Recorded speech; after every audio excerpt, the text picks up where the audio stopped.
বনের এক শেয়াল ছানা, তার নাম খ্যাঁক।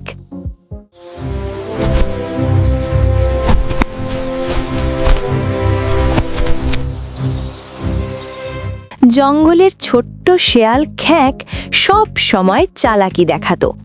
চালাক শিয়াল সতর্কভাবে এলাকাটি পর্যবেক্ষণ করে, নিখুঁতভাবে এটি খনন করে এবং তার খাবার খুঁজে বের করে। এই শিয়ালের চেয়ে তীক্ষ্ণ কোনো প্রাণী এই জঙ্গলে নেই। একদিন পাত্র থেকে জল খেতে গিয়ে মুখ আটকে গেল শেয়াল ছানার। এ দেখে সব প্রাণী হাসল।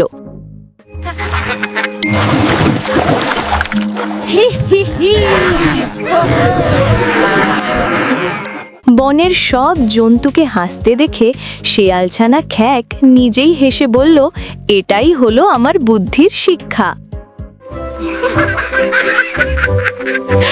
এটা আমার বুদ্ধির পাঠ। এই গল্প থেকে শিখতে পারি, ভুল করলে হাসতে শেখাই বড় জ্ঞান।